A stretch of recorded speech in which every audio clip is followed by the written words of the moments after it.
Jadi kalau memang bapaknya ingin memenjarakan anaknya, maka di sini tanda bahwa hubungan mereka kurang baik, bahwa Nagita sendiri terkesan tidak membantu bapaknya, itu juga terkesan hubungannya kurang baik.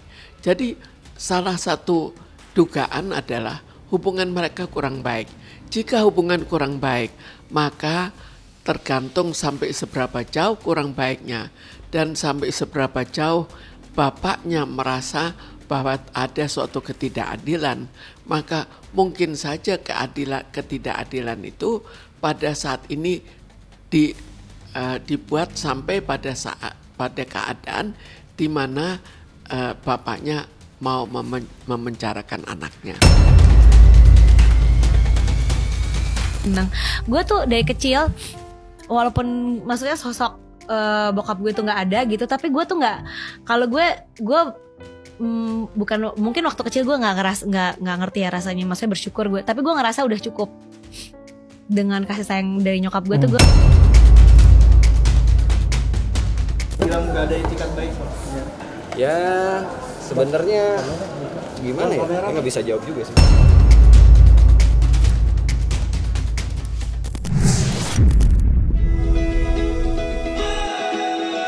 Nagita Slavina tampil begitu cantik dan menawan bagi siapa saja yang memandang.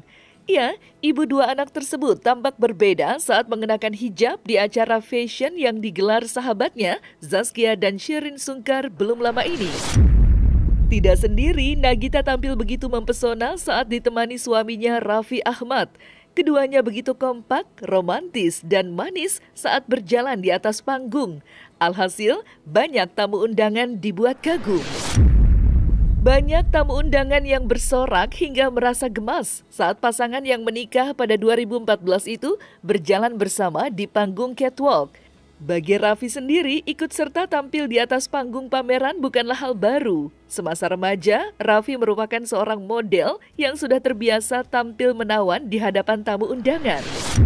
Menjadi wajar jika malam itu Nagita Slavina dan Raffi Ahmad menjadi bintang. Bagi Raffi sendiri, Nagita seperti tidak ada duanya. Itu sebabnya Raffi tidak berhenti memuji kecantikan istrinya. Dan seperti inilah momen Nagita dan Raffi Ahmad kompak berjalan di atas panggung catwalk yang membuat banyak selebriti bersorak memuji kecantikan Nagita.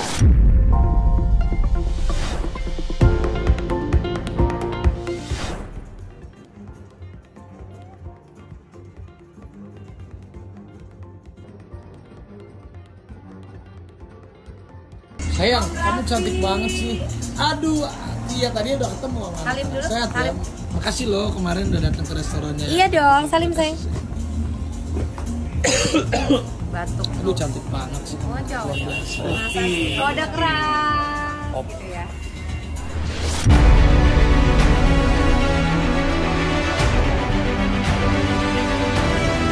Hanya sekedar ngejar konten. Kalau salah ya salah. Bisa berlatih. Saksikan bersama saya Vista Putri pukul 18.00 hanya di Cumi. Visit di cumi-cumi.com.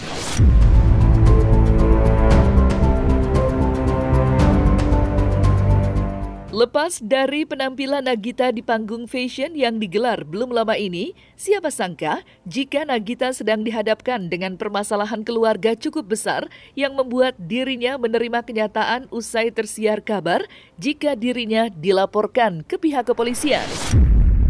Keseriusan Gideon Tengker yang tidak lain ayah dari Nagita memenjarakan Nagita atas dugaan pemalsuan berkas cerai dirinya dengan Rita Amelia seperti sudah tidak bisa ditawar. Sontak saja, kabar tersebut menuai beragam komentar. Sengkarut permasalahan harta gonogini yang menyeret kedua orang tua Nagita sebenarnya sudah berlangsung cukup lama. Permintaan ayah Nagita soal pembagian harta gonogini dinilai tidak tepat oleh Rita Amelia yang membuat keduanya bertarung di meja pengadilan. Namun permasalahan kian pelik usai Gideon Tengker menuding anak-anaknya juga ikut andil membuat laporan palsu di pengadilan. Itu sebabnya Nagita dilaporkan ke pihak kepolisian.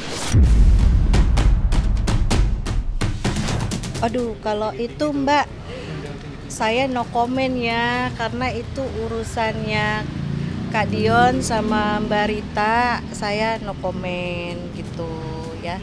Nanti kita lihat aja nanti ya. Yang penting saya berdoa semoga kita semua dikasih kesehatan gitu, Mbak Rita sehat, Caca, Gigi, semua cucu sehat gitu, kita semua sehat. Oleh karena ini, alamat ini, sehingga saya sebagai kuasa hukum dari Om Gideon Tengker mengambil langkah melaporkan Saudara Rita Amalia Beta, Nagita Slavina, dan Caca Tengker ke Polda Metro Jaya karena adanya perbuatan memberi keterangan palsu. Itu pertama. Ketidaksesuaian alamat.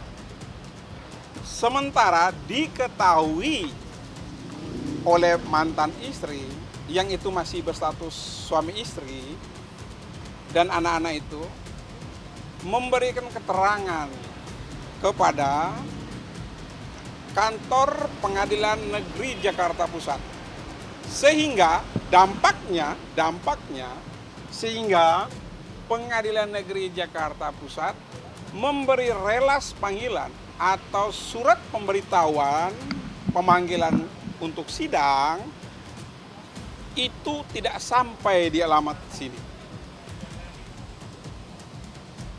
Tidak sampai.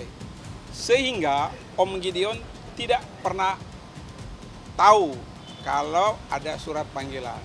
Dan Om Gideon tidak sempat hadir dalam persidangan di Pengadilan Negeri Jakarta Pusat. Sehingga putusannya first take karena 2 kali tidak hadir persidangan. Walaupun maksudnya sosok bokap gue itu nggak ada, tapi gue ngerasa udah cukup. Dengan kasih sayang dari nyokap gue tuh gue ngerasa cukup. Dan kalau komunikasi ada, cuman memang seperti itu. Dia bilang saya tidak bisa hadir. Bilang nggak ada itikat baik. Ya sebenarnya gimana ya? Saya nggak bisa jawab juga sih. Ini celaka ini. Mereka tahu kalau suaminya beralamat di sini. Dan anak-anaknya tahu kalau papanya mereka tidak beralamat di yang mereka tujukan. Ya kan? Berarti adanya satu perbuatan melawan hukum di sini. Dari situ, bukan cuma pemalsuan surat yang mengenai tanda tangan, tapi awalnya dari sini. Ini titik baliknya mereka tuh dari sini yang kami laporkan. Jadi kalau memang bapaknya ingin memenjarakan anaknya, maka di sini tanda bahwa hubungan mereka kurang baik, bahwa Nagita sendiri terkesan tidak membantu bapaknya, itu juga terkesan hubungannya kurang baik. Jadi salah satu dugaan adalah hubungan mereka kurang baik. Jika hubungan kurang baik, maka tergantung sampai seberapa jauh kurang baiknya dan sampai seberapa jauh bapaknya merasa bahwa ada suatu ketidakadilan, maka mungkin saja ketidakadilan itu pada saat ini dibuat sampai pada keadaan di mana bapaknya mau memenjarakan anaknya. Sebetulnya kita melihat hubungan baik antara keduanya. Jika hubungan bapak dan anak baik, maka otomatis uang itu nilainya lebih kecil daripada hubungan baik antara bapak dan anaknya. Tapi jika hubungan tidak baik, maka uang itu mempunyai nilai yang tinggi, apalagi sekarang. Sekarang kan nilai uang itu tinggi sekali. Tapi untuk Nagita, mestinya kalau Nagita ikut mendapatkan uang dari Raffi Ahmad, mestinya uang itu bukan terlalu persoalan. Jadi banyak masih yang teka-teki yang ada di balik semua ini. Tapi sekarang khusus hubungan bapak dan anaknya, apakah memang kurang baik? Kurang baik karena apa itu kita tidak tahu. Jadi salah satu kemungkinan adalah hubungannya memang kurang baik. Jadi bisa saja Nagita juga tidak senang pada bapaknya.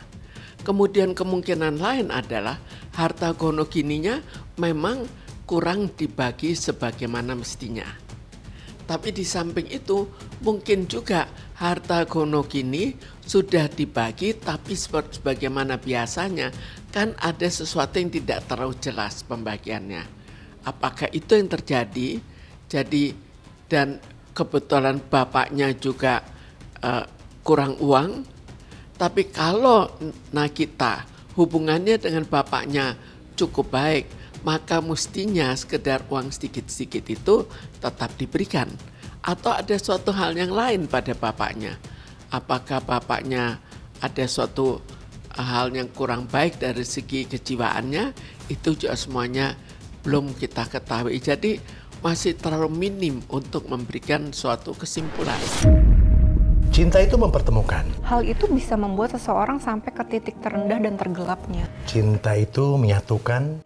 Mereka tahu nggak hal-hal lain di luar itu? Hal-hal apa yang saya lakukan untuk Lesti? Cinta itu memisahkan. Kalau orang tua gue pada akhirnya tidak menganggap gue anaknya lagi. Bahkan kadang cinta itu juga meninggalkan. Satu saat gue kenapa-napa, dibunuh misalnya. Anak saya nikah, kenapa yang jadi walinya itu bukan saya? Tapi satu hal yang pasti, cinta itu punya kekuatan. Alvin in Love, cinta untuk semua.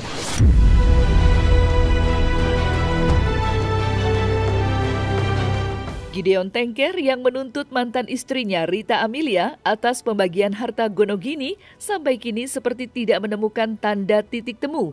Bahkan kedua mantan suami istri itu saling berhadapan di meja persidangan. Kini publik menunggu akan sampai di mana cerita permasalahan keluarga kedua orang tua Nagita. Pengadilan sepertinya tidak cukup menjadi meja perdamaian. Dilaporkannya ibu dan anak menjadi bukti panasnya perseteruan ayah dan ibunya. Ya, kalau menyangkut aset itu yang pasti rumah di Cempaka Putih. Bukan Cempaka Putih. Bukan. Terus apartemen, hotel di Bali, Frame Ridge, itu yang kami minta.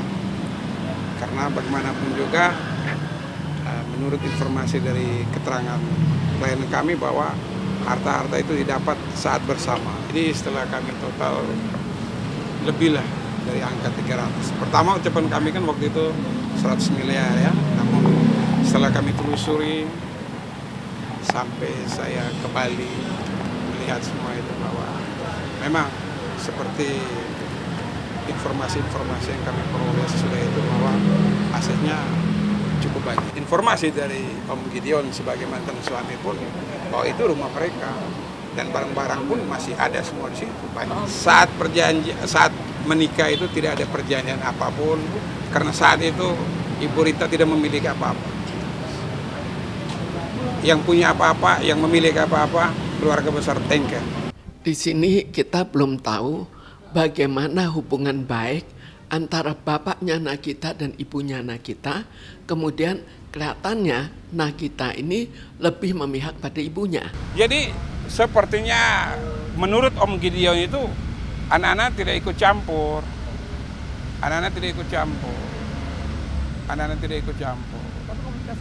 Ya itu ya sebagai insan manusia kita pun sangat kecewa. Kamu tumbuh hadir dari orang tua yang sama, tapi jawaban seperti itu ya kita nggak tahu ya. Saya tidak terlalu mau masuk ke situ karena saat itu saya tidak ada di situ. Hanya menurut cerita Om Gideon seperti itu. Sehingga saya ambil tindakan untuk masukin gugatan. Itu saja ya.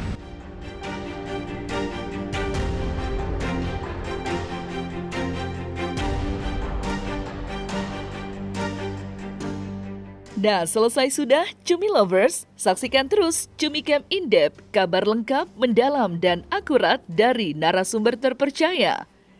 Dan jangan lupa untuk like, subscribe, dan juga share channel YouTube Cumi Cumi.